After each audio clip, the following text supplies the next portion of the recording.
This is Mommying While Muslim, recorded live and unedited. Watch as Zeba and Uzma record their podcast, see their reactions, and find out for yourself what all the buzz is about.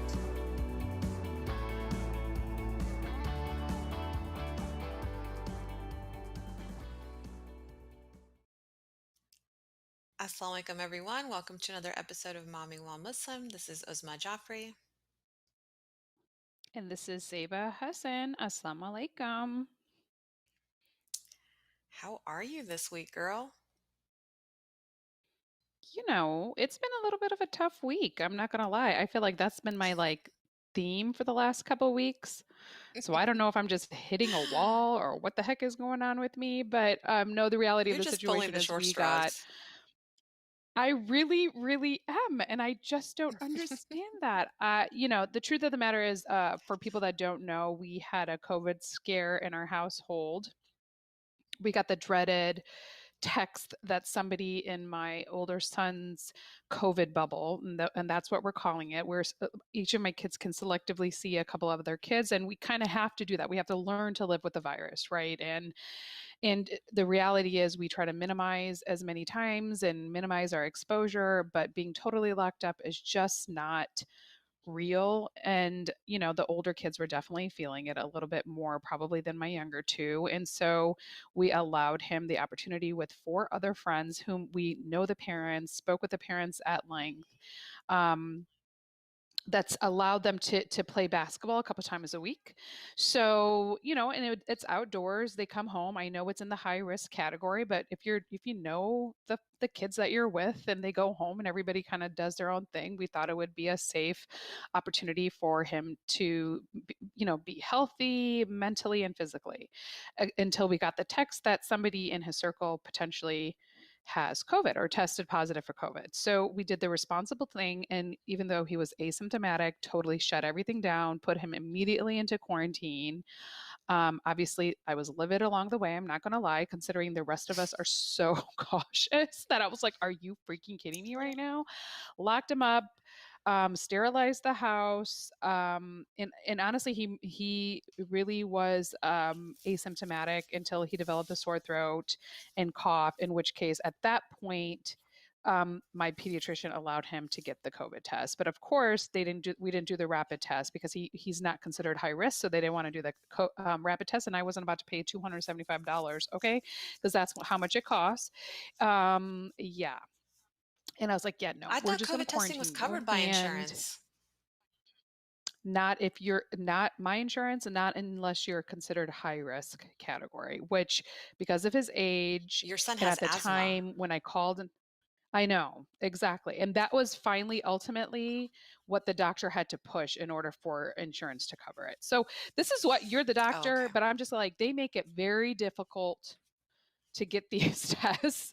And I feel like they're doing that because they're trying to keep the numbers, quote unquote, low, especially here in the DMV area, because it's not easy to get testing here unless you want to pay out of pocket. I think it's like between 275 and 325 was what I was quoted from different places Unfreaking if you're believable. considered low risk category. And maybe for some people you need it, so they're willing to pay for it. But I was like, we're going into lockdown anyway, and it's a virus, and I'm not going to do that. So, make a long story short, we have been, today is day 10 of quarantine. And of course, today we get the results that it's negative, Yay! Alhamdulillah. That's great which news. is good, except in that the poor kid had his birthday. He turned 17 yesterday. I can't believe I feel like Oh, I'm in my 20s, no. let alone, I'm just like, how do I have a 17-year-old? So the poor kid did a quarantine birthday, meaning I was like, I let him come out with a mask and a face shield for the 20 minutes it took him to eat his dal chawal and aloo kebab. And I was like, okay, you're going to go back Aw. upstairs now. So I feel really, really badly. But that was my week. Aw. He couldn't even stay with the family. How about yours? I'm He couldn't even sorry. stay with the family. I was like, no. And it felt bad. I felt bad. He's my firstborn. I wanted to give him a hug, but I was like, I'm not going to take that chance. I love you to death, but not doing that. And the poor Oh, kid wow. had to be in his bedroom. But now, of course, we're just going to finish out the quarantine because he has, I think, 2 more days Hmm. to be official. And quite frankly, it's Yeah. a natural consequence for elevated risk behavior, which he was participating in. And now he Hmm. understands the nuances and what we were trying to teach him. Because, of course, it came out in the course of this week, yeah, that those four kids grew to like 15 or 20. 100. And we're just like, Oh, yeah, you okay. didn't tell us. Yeah, 150. Who the heck? And he's like, well, you just assumed. And I'm trying to tell him a lie by omission is still a lie. So this was also a grounding for him as well. But that's what's going on my neck of the Oh, woods. What about in your neck of the woods? Because I know you've been a little bit agitated the last couple of days when I've been chit-chatting with just you. the last couple of days. Yeah, yeah. It's just funny that you talk about how frustrating the medical system is because that was what my chai chat was about on Saturday. Yeah. So I got to get that off my chest. But no, last week was really just about surviving a full week of school in a digital classroom. Oh, yes. And, it's Monday morning. I'm So going to it's need just kind of pointers, coming full girl. circle where my kids. Oh, yeah. And so I think we have it down now, alhamdulillah, like how to get in the classrooms, how to manage, troubleshoot, do all of that. We figured it out. But it's keeping the kids motivated. And I can see them already like intellectually breaking down, emotionally breaking down. I feel like, they wanted to have Oh, that connection with their friends, but when you can't even private chat with your interaction. friends, there's no interaction. You can see their faces, and in the morning for my kindergartner, it's really cute because he's like, good morning, Oh. to his friends. But that's literally all they Oh. get. And I do appreciate that kindergarten is only 3 hours because I'm like, perfect. Because full day kindergarten, I was always against and I did it under Heck no. duress with my other kids. Mhm. But I had half day kindergarten. I wasn't a really stupid kid. I was fine. I knew my shapes and numbers, and my little guy like does addition. So I think we're okay. But yeah, Yeah, I feel like I'm giving them 30 days to decide to make a fully informed decision of whether they're going to continue or whether we're going to go back to, sitting at our own kitchen table the homeschooling together matter. or sitting on the floor together Yeah. and just homeschooling 100%. I think I'm going to win them over. The second one who complains the most and falls asleep the most at the computer is still like, no, I still want to do this. And I was like, okay. But of course, Monday morning, they're all like bleary eyed and upset. Like, I hate this. Why does school have to be in Oh. the morning? Why can't it be recorded? Like your Yeah, we're meetings, if you miss starting to them, do you the can, I slow can. roll. We're doing the What is that? slow wake up roll. Like waking Oh. them up a little bit earlier every week because we have a couple more weeks before we're going to be in your shoes. So I think the hope, but Hmm. the hopes is it's Hmm. not going to be a pure shock to their system, Hmm. right? Yeah. When Yeah. they No, get my kids are started, very because I'm going shocked. to be learning from you. Oh, I'm Yeah. sorry to No, hear no that. problem. I'll Well, tell you. I'll show so you my setup. yeah, It's cool. I'm telling you, I know you have to. Can you post that on our group so that we can see what the setup is and get some advice? Because I know a Oh, lot of yeah. us are in that same situation where we're trying to figure out like how to make it work, what to do. I have, the two high schoolers that need their own private space and the two younger ones that want to be together. So just trying to find a place and the bandwidth for my Wi-Fi to make sure that all happens because of course school is at exactly the same time. Let's fingers crossed that that works. But I know you have a soapbox for today. So do you want to tell everybody what our soapbox for the day is, Miss Uzma? Yes, I want to talk about the work gender gap due to COVID. Of course, we see COVID making a lot of changes in our society and our lifestyles, as Zeba just explained to us through her weekly recap. But, in the workforce, there's a lot of work gender gaps. The work gender gap is widening, basically, is what COVID is doing. So there's a study going on right now, and it's showing preliminary results are showing that dads are working the same hours. They worked 40 hours before COVID, they're working 40 hours after COVID. And a lot of these people are working from home, by the way. However, working moms have reduced their work hours 4 to 5 times more than working fathers. All right. So, to clarify, the study is being done on heterosexual couples. There was a prelim one done in April through May, and it found that among heterosexual American couples, 80% of the non-working partners were women. And whether that was due to layoffs or voluntary pulling back of hours or resignation because of COVID and having to stay at home with the kids now, I didn't get the details on that in the article. But it just kind of speaks to what's going to happen to the two income household. I feel like this, and over the next couple of months, we're going to hear a certain party saying that, oh, the two income household isn't necessary anymore because you're working from home and you're not driving, and so you're saving so much money. So look, we're bringing back the awesome American family, Traditional. the ideal American family, where the woman stays at home and the breadwinner, muscular provider goes out, and the testosterone provider goes out and provides for the household. So I believe they're going to say they're ushering in a new generation of Donna Reeds. I don't know. I am very interested to see how they say it. There are subjective reports within these studies coming back where the kids are going back to the moms first. Why? Even the work from home moms. So the dads, while their work hours are not changing outside of the 40, the women's are increasing multifold. And now that school is starting, hello. We already saw what happened with virtual learning in the spring.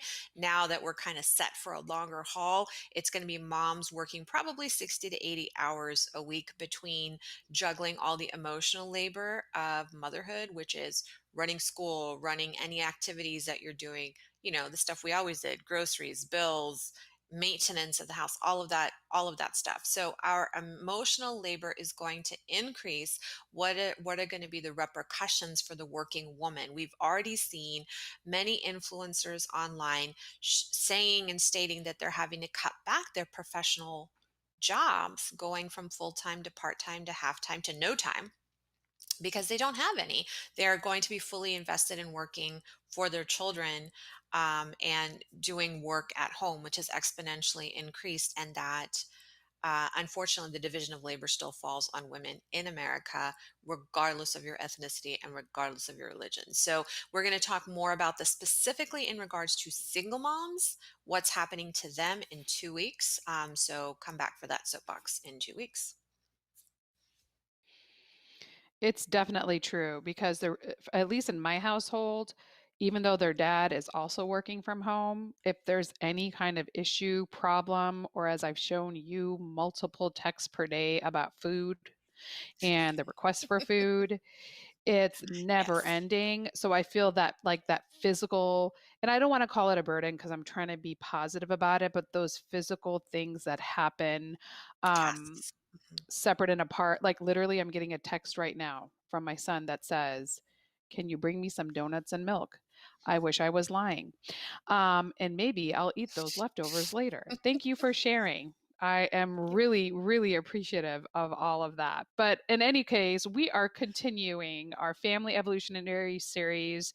Like, how is the American family changing, or has it changed as we speak? So, a couple weeks ago, we talked a little bit about in-laws, outlaws. That was the first time I'd heard that concept, and the benefits and challenges that we face while dealing with them on a day-to-day basis. And like in Uzma's case, how she's actually cohabitating with hers that are, you know, divorced in-laws living within her household, which in and of itself is kind of an extreme situation. That was the first time I had ever heard about it personally, to be very honest with you. But like, how does the evolving Muslim family actually look right now? And what does it mean? Who's in it? Who's not in it? Why not? Arguably, this is something we have been seeing in non Muslim households as well, where that concept of the intergenerational family is being lost through the next generation. But, like, what do you think that even means for the American Muslim family right now, Isma? So I actually think in America, intergenerational families are a thing and they have grown and evolved. I think that we lost it at one point in our American culture and in our immigrant cultures, but I feel like we should start with some definitions. So, the intergenerational family is different than the nuclear family that we studied in social studies when we were little kids: mom, dad, kids, 2 generations. Okay. So, an intergenerational family is more than 2 generations living under one roof. It's also called a multi generational family for that reason. So, typically, we're looking at parents, children, grandchildren, or, sorry, parents, children, and grandparents, or what we have seen grow is parents, their adult children, and then their grandchildren.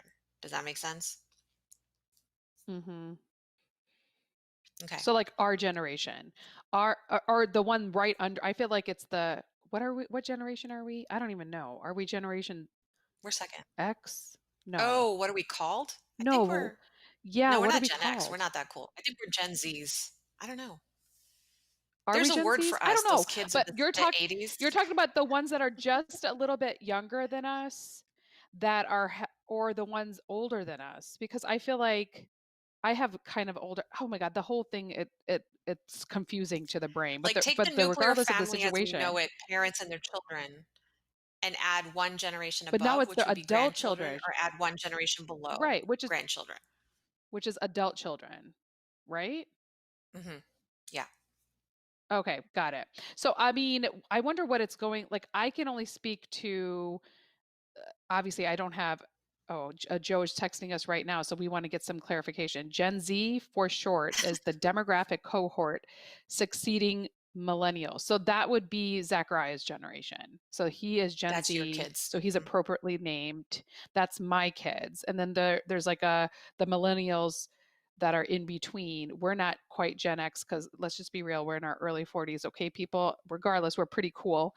And so we're in that in Super cool. between generation. So thank you for the clarification, Joe, because we kind of need a little bit of that clarification when we're talking about these multi-generational situations in the present time. But I know in the past, in the Indo-Pak culture, especially in Pakistan and in India, from what my understanding is, that was like the norm with how people chose to raise their families. Is that correct? Because I do know when I talked to my father in law about it, he essentially said the difference between the American culture and the culture back, quote unquote, back home was this concept of being raised by a village, right? And here in America, that Mhm. concept of being raised by your village, whether it's your family or people on the street, didn't necessarily exist in that traditional form that they were used to.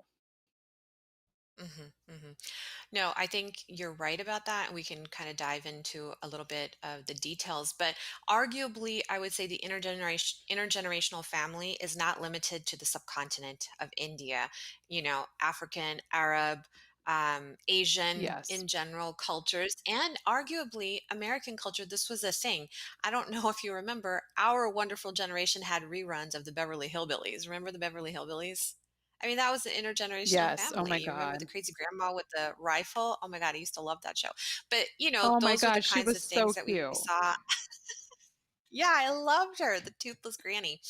Um, so like arguably it was a worldwide phenomenon, but because of our experiences, I think we can speak a little bit to the subcontinental multi-generational household or intergenerational Hmm. household. So I'm going to give a couple of anecdotes. When my mom got married to my father, who is number 4 in line of 7 children. And so when she got married, the 3 older brothers did not live in the household, but her in-laws did, 2 sisters-in-law, and 1 brother-in-law, unmarried. Oh, wait, I lie. The 3 oldest brothers didn't live there, but their families did because they worked overseas in the Middle East, and their wives and children were in the house. So my mom was like, my room was like, it was one room that was partitioned basically with curtains, and the there was like a gap at the top. So her wedding night, she's sleeping in a curtained off partitioned area of a room. And like the next morning, my grandfather was like, "So, Herthelyn, you were giggling a lot last night." And my Oh mom my was like, God. I "I would died. die. I died." I was like, "Holy crap, I can't believe my grandfather actually called her out on it." But, that is kind of the story. And then, she had to live there. My dad was there for 3 weeks, and she had to continue staying there for a little bit and be paraded. So people will come over and they want to see the new bride. So my grandma would have her wear all of her jewelry from her trousseau because she needed to show off to the neighbors and the visitors, like, hey, look, this girl brought all this stuff with her. So, like, it's called a dowry, but it's really a trousseau. It's not required. Obviously, in Islam, it is pretty much illegal to do dowries or bride dowries.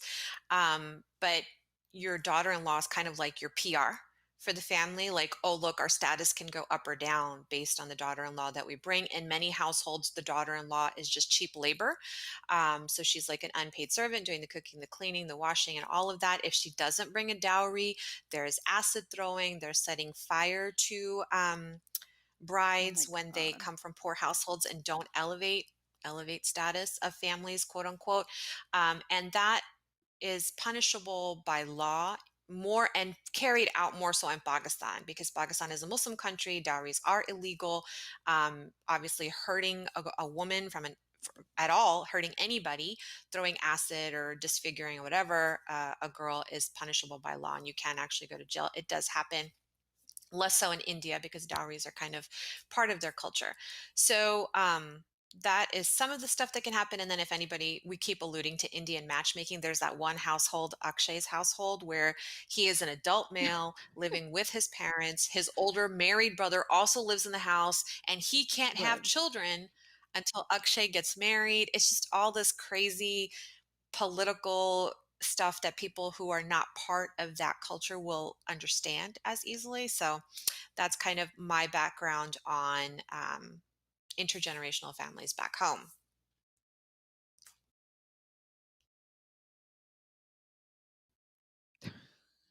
I was waiting for you Did you to have tell something me else? another cool story. I was like Oh, you waiting. want I'm like, another I cool need to yeah, story? no, I got too many no, stories, girl. because I love hearing.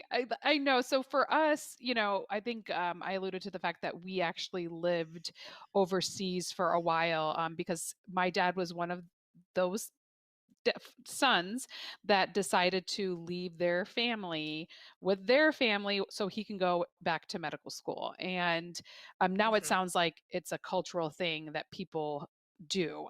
I mean, Oh now yeah. as an adult, I look back, I'm like, what the heck was he thinking? But the reality of the situation, it sounds like that was a normal occurrence for people to do that, where they would literally drop off the wife. In this case, this poor woman was American and white and not part of the culture. So she was kind of just like going along for the ride. So she didn't quite understand the expectations and these types of things that occur in these types of situations because she'd never had any exposure to it. That's first and foremost. And I don't want to speak to her experience, but I can speak to my observation as a young girl and watching the dynamic. And I think there was a little bit of abuse or misuse, because she wasn't of the culture. So they weren't necessarily as nice to her at the time, Mhm. which the reality of the situation is now they've made up and they've come to peace and all that good stuff. But at the time, they weren't. So you do live in, I believe we lived, my grandparents, and they have concepts of compound. So it's not like here where you're kind of under the full roof. I don't know how your in-laws were, but it was like um multiple flats within a building, and then there's like a courtyard and a Oh, gate. So I don't know if that's okay. traditional in but because my dad was the older son, we got to live in the flat part, with my grandparents specifically. And then there was one joint Mhm. kitchen. Everybody kind of ate together, a balcony. Um, and I have to say, sometimes we had fun, but sometimes we didn't because there was constantly people around. And, and cousins in and out. And I do think that there's a little bit of a lack of what's the word where you're supervision, Supervision? because there's always this concept that somebody else is watching your kid, and because of Hmm. that lack of supervision, we did get into a little bit of trouble, one, and two, we kind of were exposed to things we probably shouldn't have been exposed to because of that lack of supervision, including uncles and cousins of uncles that would kind of try to lock us in rooms and closets for a variety of reasons. And I do think that that's kind of this um, underbelly. What's the word, Uzma? Like I need the word for it. This thing, the unspoken thing that does happen in these types of intergenerational or multi-generational families, because there isn't easy access to children, and lack of supervision, which sometimes doesn't bode well for the child. And in my case, that happened a couple different times. Unfortunately, I'm just being honest about that. So I never really had a positive view of these types of intergenerational family dynamics. But, I think in an ideal world, it could possibly work because if you all work as a team together, you know, you can really do a lot more with that. And maybe the burden that we're talking about right now with the overloading COVID specifically, where it all kind of falls on the mom, can be like a shared thing amongst everybody, and everybody would be better off for that. But that was not my personal experience. Yeah. No, I hear you on that. And I think like you, I experienced some of those negatives as well in the very Hmm. brief 2 months that I visited Pakistan as a 4-year-old. So I know exactly what you're talking about. And so what you're talking about is not necessarily multi-generational vertically, how we're describing it, where it's grandparents, Yes. parents, grandchildren in some on some level Right. vertically. You're talking about horizontal multi-generations Horizontal. with aunts and Exactly. uncles coming in. And so, from the tradition of Islam, from an authentic sunnah of Muhammad, is to beware of the in law. Now, he wasn't necessarily talking about mom in laws and father in laws, he was talking about brother and sisters in law for the specific reason that they are not your mahram, which means people to which people that you could marry if your husband wasn't in the picture.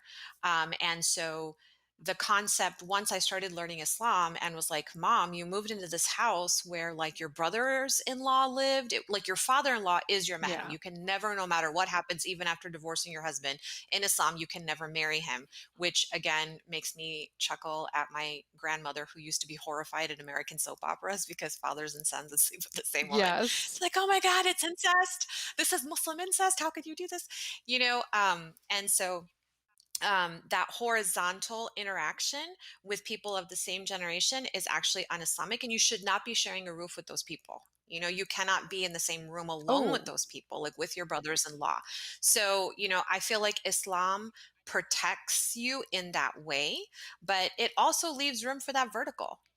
Now, yeah. again, talking about that dark underbelly that you're alluding to, this vertical intergenerational family is not without the risk also of sexual, physical Right. Of abuse, course. emotional abuse. So we all as parents, have the onus and that responsibility and Understand that that. emotional labor of making sure that we mitigate those risks. But I say we bring it back to American shores. Now that we've talked about subcontinental I'm with you. intergenerational families, what do you think? Okay, awesome. So I definitely big stuff appreciate in the it. And right news. now you're in an Go ahead. intergenerational family right now, that vertical Yes, intergenerational yes. family. Yes. And so our family is So vertical, how and there's no horizontal risk for me because I have no brothers-in-law or sisters-in-law. My husband's an only child. Oh wow, I keep forgetting about that. Oh Yeah. my goodness. Yeah. So I have nobody. Yeah, exactly. It's just my in-laws. So my husband's always like, look at how lucky you are. You only have in-laws. That's a picture of my son with his grandma. And you can see they look exactly alike. Her little mini Oh, me. that is really Uh, cute. Yeah, this is the first time Rania got to Oh, see I her love it. brothers when she was in the hospital for 2 months, and her grandfather is, like, back there crying, holding Oh. the 2 of them, so, yeah. Oh, So I it's really love sweet, that. But while you guys are watching the slideshow, I'll go through some statistics. We're hearing in the news a lot about the US Census 2020, fill it out. And, at Momming While Muslim, we're going to urge you guys, of course, to fill it out because it helps us figure out what resources we need for our citizens in this country. The last set of US Census data came out 10 years ago in 2010.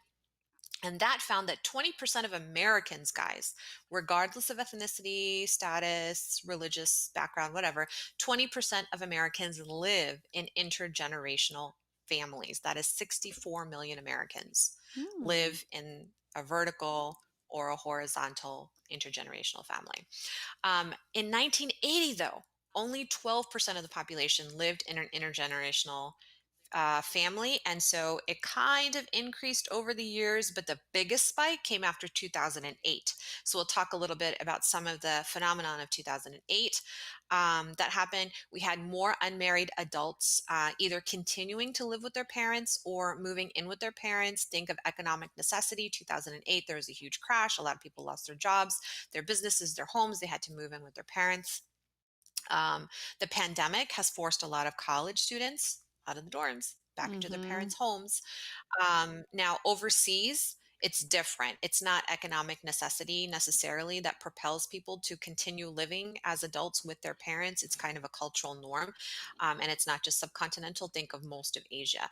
Immigrants, even in the United States, are more likely to live in multi generational households. And there can be a multitude of reasons, not limited to it's a cultural expectation of what is a family. The word family means different things to different communities. And for a lot of immigrants, it seems to mean at least vertical intergenerational families.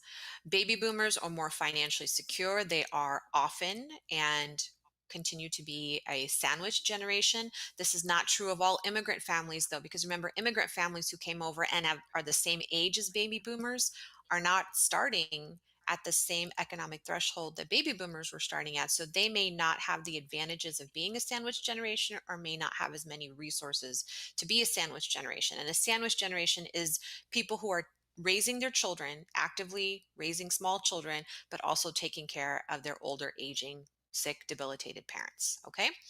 By 2030, 21% of our population is going to be over the age of 65. All of our baby boomers will have aged in over the age of 65 at that point. Baby boomers were born after World War II. This is your parents and my parents, Ava.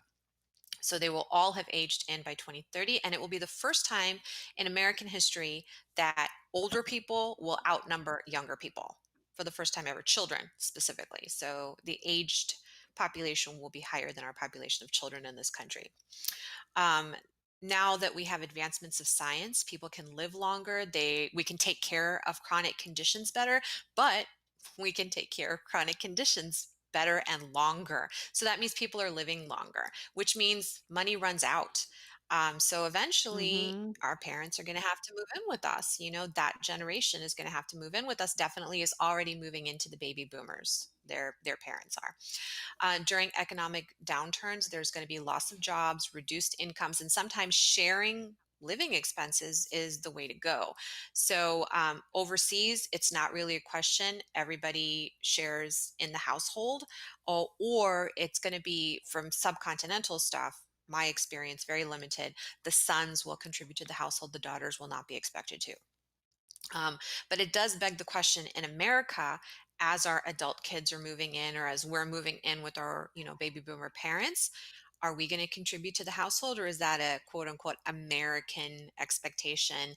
And when do we use American expectations and when do we use back home expectations about sharing in those expenses? So that's a little bit of my information.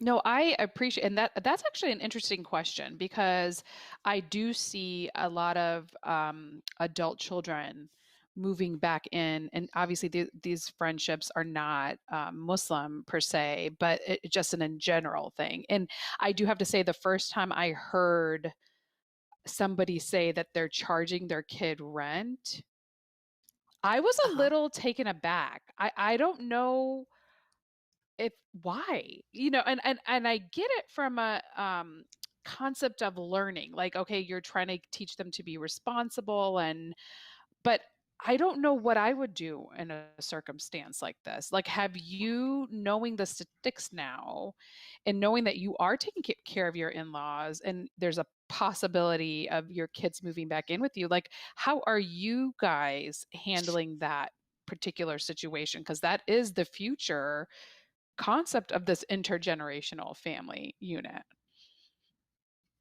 Well, I mean, I'm a proponent of the intergenerational family, but I really hadn't given much thought to it until a sister reached out to us and was like, well, what do we do as our grown up kids are moving in with us? It's COVID, it's an economic downturn. We're becoming an intergenerational family now.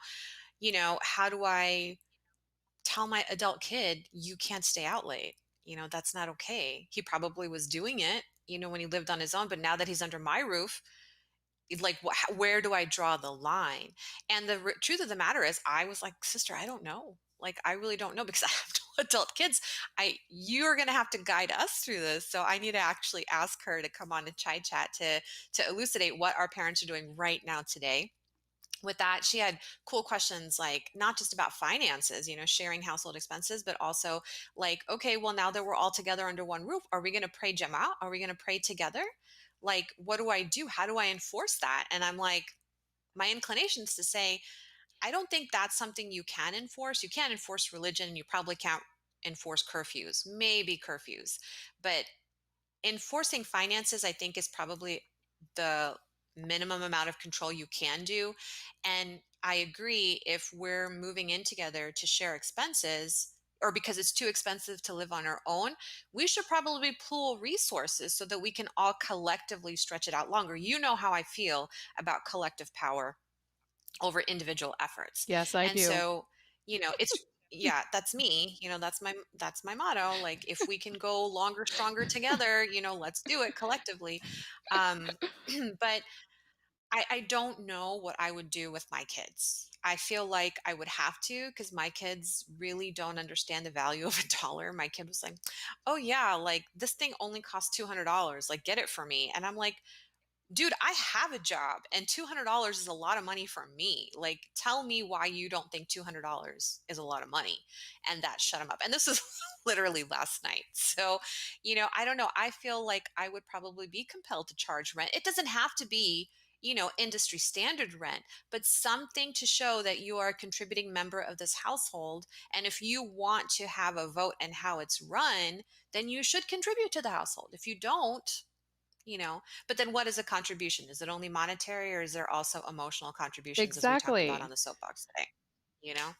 So Yeah, so that's the thing, I is don't know. like there's all these lines that are slowly getting blurred, because I do have to Hmm. say I understand your concept. Like, I do think, in me saying, minimal amount of rent, and to be blunt with you, hopefully they don't listen to this, but I would probably just put it into an account for them for later, so that they can, because I'm just like Oh, not about yeah. taking money from my kids. That's just me personally. And I don't know Hmm. what that is, but I just feel like it's my duty to like take care of you.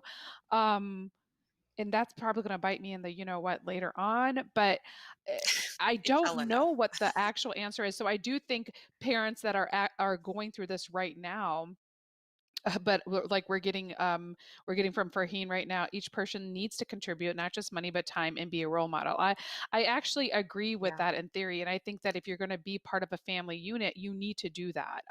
I don't know how the whole money thing. I just think that, because I did have such a bad reaction, like literally, in living in these multi-generational houses, I still remember like my aunts would buy food only for their children, and if we would go, like, would get mad at us. I don't like, these lines become Oh.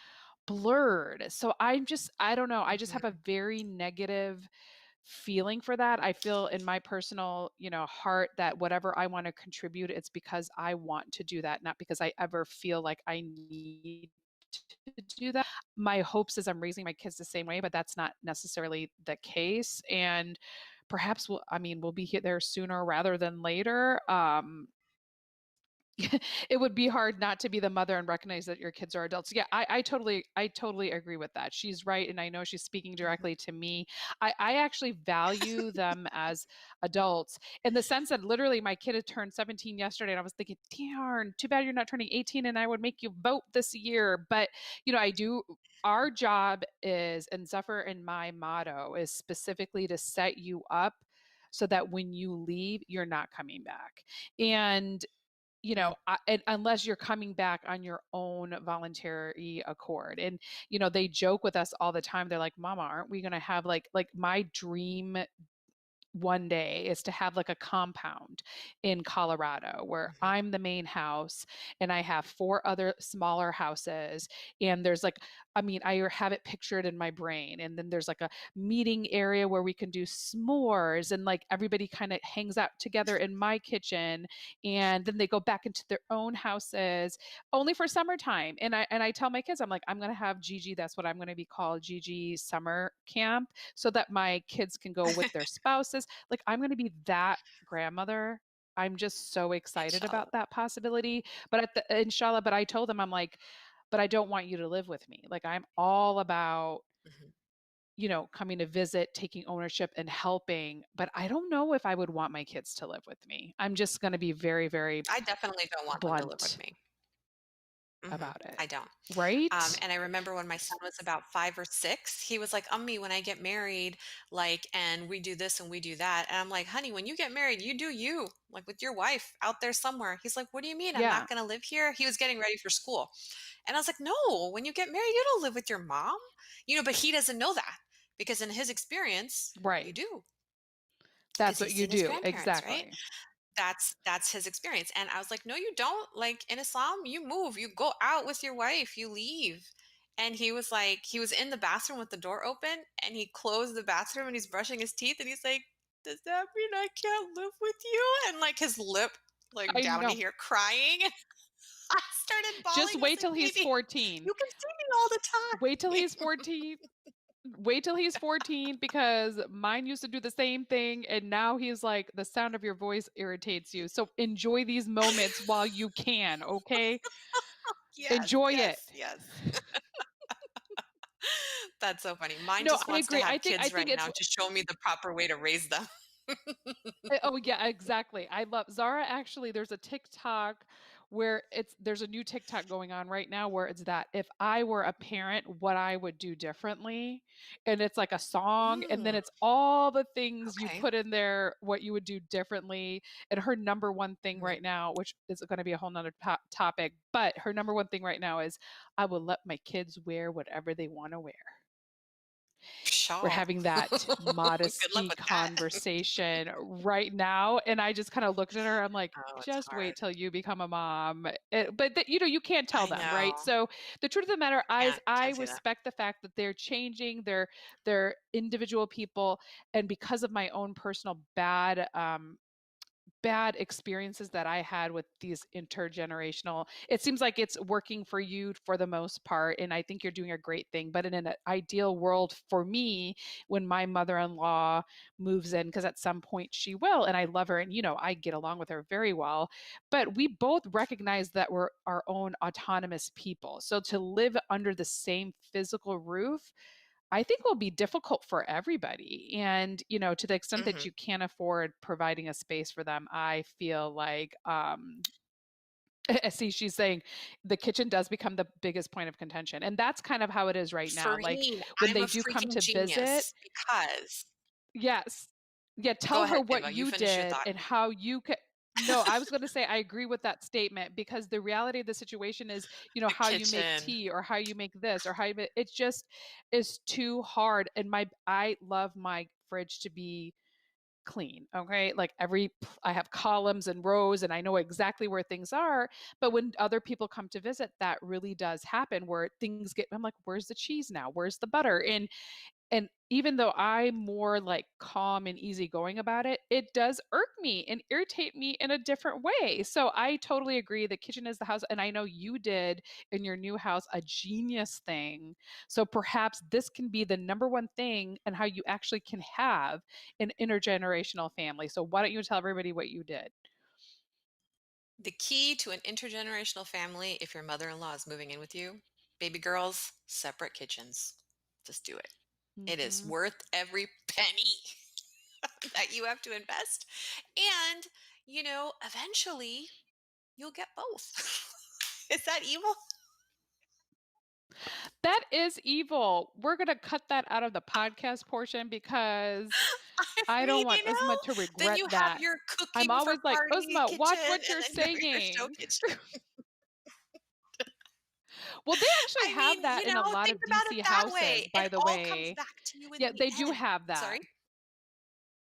They have that in DC houses, in the old school DC houses, like the brown houses. There is like Mhm, this cook's kitchen, and then there's the mhm. show kitchen, Show which kitchen. sad to say was probably Yeah, the slave kitchen when you look at the history and the yeah. timing of when things were built, and then it's the main kitchen. But yeah, I do Let agree me having the two clarify, her separate kitchen kitchens is can be very good. And nice. It is not a yeah, slave's okay, she's kitchen. like Her her kitchen kitchen is is super nice. nice. her kitchen, her I've seen pictures, it's beautiful, mashallah, but I agree with you, but that could potentially be one of the negative things, right, that happen Mhm, when you do have these multi-generationals. But let's talk about, because we've kind of spent a lot of the time talking about the negative, okay, because there are negatives, mhm. and we don't want to undermine that, and we don't want to pretend like that's not the case, including, extreme things that could potentially happen to minor annoyances. But let's focus on, because we saw some of these beautiful pictures of your kids with your grandparent, with their grandparents, with your parents. Let's focus on some of the positive things about living with your in-laws. Let's end this on a positive Um, note. okay. Well, I have some like alternatives to intergenerational families that I want to talk about too.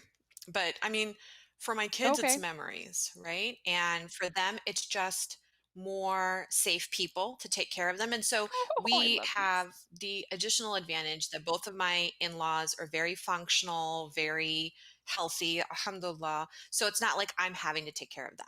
You know, they actually help in childcare. So that saves me tons of money potentially in childcare, right? Or anybody else who's in that need. There are articles right now in the New York Times about how grandparents have stepped up to help working parents share that childcare load now that daycares are closed, schools were closed, summer camps were closed all through summer. So grandparents stepping in. Okay, so one of the disadvantages I do have to point out is that we never have like a nuclear family picture for Eid. Okay, just because I'm always taking the picture or my Oh, but husband's I always taking the love picture. Nobody has the concept this. of parents should be in there together. Yeah, he's doing his little whatever Fortnite dance or something, doing the L. So for the kids, Yes. it's really important, I think, to have safe adults when Ammi and Abu are enforcing rules and being really mean, they have somebody that they can go and complain to. So they have therapy built in already. It's great. And then obviously, I think we talked about this before. I think on in laws, outlaws, teaching children respect of elders is super important. And that's very important to me. Right. Um, but then, I guess circling back to how can that blow up in your face? Yes, Islam mandates respect to your parents, but where's the boundary? When parents are overstepping those boundaries of parenting, especially in your parenting rules, when are you being disrespectful and when are you enforcing your rules? Like what's the line there and how do you do it? I have no Exactly. clue because my N is one and my husband has no clue. He doesn't know how to talk to his parents about these things. So, yeah, those are some of the things that we're learning. Privacy. And it just depends on what kind of, like what you're describing, a compound Kennedy situation is different than living under one roof. And in my Mhm. family, it was all under one roof. There was no compound concept and no separate levels concept. I know that it does happen overseas where you have different houses that are somehow attached in a common area. And I know people who watch Sister Wives kind of are like, what the hell? But yeah, that's basically Yeah. that's basically how we live all the time. So anybody who hasn't watched Sister Wives, go ahead and check it out. That's kind of a glimpse into how intergenerational families work. But those are horizontal families, not vertical ones on Sister Wives. I want to quickly touch Right. on alternatives to intergenerational households. So what a lot of people in America, regardless of religion, are doing. You downsize, right? As you get older or you retire, you want to save on some of your expenses. Maybe you move into an apartment that can be really expensive. Um, that's what my mother-in-law was actually doing before. She lived in her own apartment because she really wanted her independence. But, you know, when we're talking about contributions, that was expensive for us because that was something that we were also having to take care of. So it was better for us to have her move in under our roof because, again, saving resources, collective is better. um, Independent living is a type of apartment style living where our older generations can live. It usually has a minimum age of 55 Mhm. to move in there, or you may have to have a developmental disability if you're younger. And so it's nice because you have your apartment, you can be independent, you can drive, you can do whatever, participate in activities if you want to, but you're wearing a pendant so that if you were to fall, you can push it and somebody will find you in a couple of hours instead of a couple of days. That often happens to people who are living in just regular apartments or houses. Um, there is private caregivers that you can pay, whether you're in your private home, in your apartment. Those are typically $20 an hour. This is for people who are starting to have issues with mobility, with prepping their meals. Men, especially once their wife dies, I mean, they live off of soup cans and ramen noodles. That's not good. Mm-hmm. And so they can help come and set up medication. People miss their medication a lot besides their meals. And that's all out of pocket unless you have good long term care insurance, or you were a veteran, you can get veteran aid and attendance. Or if you spend down all your money, then you can move into a facility like an assisted living where your medications are managed, somebody's giving those to you, your meals are managed, somebody's providing those to you. There's organized activities that you can participate in so that you're not living by yourself. You know, grandpa sitting at a table with his soup can is really sad, but grandpa sitting at a table with 2 to 10 people is really nice, right? Um, Mm-hmm. and a type of assisted living is a group home that looks like a private home that somebody is running. It's state licensed. 2 to 10 people can live there. They usually don't have organized activities, and they're usually not as nice as assisted living facilities. Those are kind of what we used to call nursing homes, Shady Pines, if anybody used to watch Golden Girls, but I think that was our Mm-hmm. generation. Um, we used to call them nursing homes. We don't anymore. We call them care communities. Don't call them nursing homes. It's Yes. not PC. Baby boomers do not like that Yes. because they're too young for nursing homes. Okay. And then you get into a skilled nursing facility or a long term care facility. This is when you have things like feeding tubes inserted in your stomach, ostomies inserted in your stomach because colons were removed or whatever, Foley's, if you have a catheter of some kind. And those are usually, or definitely, any assistance to breathe. So if you have a trach or a ventilator, you would go to a skilled facility because you need a registered nurse there to oversee that care. To help you. And when the doors open to places like that, it smells like urine and death. That's a specific smell. Those are the ones that typically would come on the news because of abuse, because of neglect, and all of that. There's a lot of regulations now in place to make sure that our elders are safe over there. Again, if you have good long term care insurance, it will pay for the spectrum of no matter where you live. And that's an investment. That is about the investment that you would make in purchasing a new home. That's what long term care insurance would do. Often living in these alternative places, certainly overseas, is economically not feasible. The government runs most of these Mm-mm. facilities overseas. Never good. Never, never good. And that's true for America too. The ones that are have any kind of that are state-run facilities are known. They're always on the news. They're terrible, terrible places. Yes. So yeah, I think the best alternative, in my humble opinion and in my professional opinion, is to slap a grin on your face, suck it up, Buttercup, and live under one roof as safely as you can for as long as you possibly can. That's actually really sweet of you. I still am not 100% on board. I'm just going to be No, real no. about that. But, you know, No, no, it and beats I, my husband and me freaking out, you know, every time, like, his mom doesn't yeah, answer the phone or his I dad agree. doesn't answer the phone during a And it snowstorm stinks, on the and East it stinks Coast. for you because he is an only child, right? So I think that you are in a very unique situation because you're Mhm, not spreading that worry out. Because like in my situation, there's four of us, right? And obviously, it's already understood that my brother is going to take the primary ownership with all of us kind of checking in, because we've already have had that frank conversation. Even though, thankfully, by God's grace, alhamdulillah, my parents are extremely healthy and still very physical. And like Farhina is saying right now, like and they have very clear expectations that need to be, and they're mhm, very clear and laid out. And honestly, they come here once a year, and I do that like therapy session with them where I kind of mm, help my brother facilitate some of those types of uncomfortable conversations that he is going to have ultimately with my parents. Right now, by God's grace, they're under their own roof. That roof is too big for them to take care of, so it's actually for sale right now, because they are oh, starting wow. to move into that territory where they're like, okay, we're going to be moving into a smaller, downsized home closer to my brother, so that if things Mhm, happen, he's kind of there with them, as well. And like I think Rumi is saying right now, an Abuela study from Spain about the benefit to children, health-wise, intelligent, potential future success is really in favor of the intergenerational families. I agree. I agree with that, in mm, theory, especially if those clear-cut expectations are specifically pointed out. My kids every week have their science lesson with their grandfather. It's the cutest freaking thing, that I've ever seen. And honestly, honestly, they start just talking about how he used to live in India, because that concept for them is Mhm. so foreign, that just hearing their grandfather To kind live of anywhere going else. through Yeah. that. Yeah, exactly. They're just like, what in the world? You didn't have lamps and monkeys just to take your homework. Like, there's something beautiful about having access to that generation, which I do think living under the same roof actually would be extremely helpful. But if you can afford it, and I know you're talking, making fun of me with the Kennedy compound, but like Zephyr said, I marry the wrong guy for all that. I can dream, can't I? Where I'm like, my kids Every will girl can come and dream. visit me. They each have their own house. We're independent.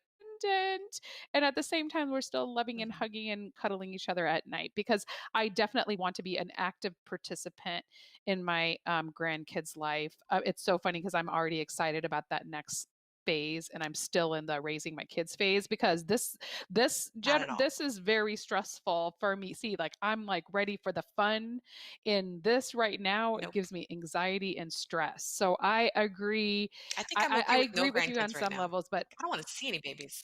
oh, girl, my kids want 4 to Mm-mm. 5 I don't even want each. to. So my hopes is I'm gonna have 16 to 20 Oh, grandkids, and I'm so excited about inshallah. that, because I'm gonna be a Mhm. really cute grandma. But you see what I'm saying? Like, I do think I that want there's to so many refer really benefits, quickly to and that's Ruby's how. comment. Yes, do that. Let's talk about that. Let's bring it back, because I can talk Okay. about being a grandma all the time. So Rumi's talking about the Abuela study, and actually the Eden philosophy is to have elders and children together. So the ideal, if you're ever looking for a care community for your elder, make sure it's right next to a daycare. Now this is obviously pre-COVID, right?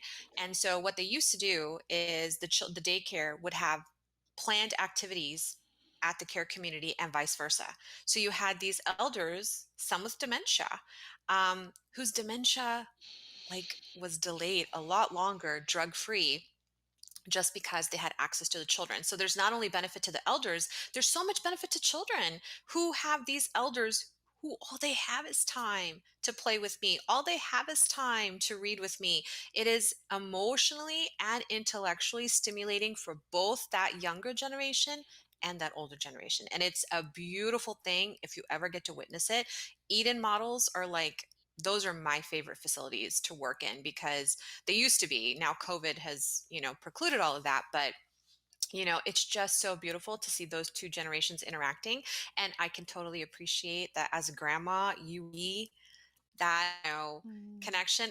I I need I it, want to travel the world. I don't want to be babysitting no grandchildren. girl. That's what I'm Well, looking that's forward well, to. well, So, I'm not gonna babysit. I told them I would oh, do okay. Gigi summer camp. That's what we're calling that, so that Hmm. they can go do their Okay. thing in the summertime, and I get to have all the cousins and my grandkids together, and allows them the opportunity to be with their spouse. But the rest of the year, Zephyr and I are traveling, honey. Like, that is perfectly fine. Oh, Like, okay. I'm not gonna Good. be, We'll travel yeah, together. no, especially. I'll come to Well, Gigi's summer camp too. yes, let's do that. Oh my god, yeah, Gigi's Yeah. summer camp is gonna I'll be be so backup grandma. fun. I'm so excited. Exactly. See, that's what Yeah. we need. So I really appreciate, like, a part of my therapy, to be very blunt with you, and I've been honest about this, is taking back the reign and control of what were the negative things that potentially happened when I was younger, and changing the narrative for the future, and allowing Mhm. that to be a positive experience versus a negative experience. And that's really what I want to focus on, is that it can be a positive experience. And I see that with my sister right now and my mom, because I think my mom has her most weekends, and their bond is so beautiful that I'm just like, I wish I had that opportunity to live close to a parent or to my in-laws, so that my kids, though as much as they love and are close with it is a different level of bonding when you see them on a regular Mhm. basis. That's the truth of it. Yeah. Yeah.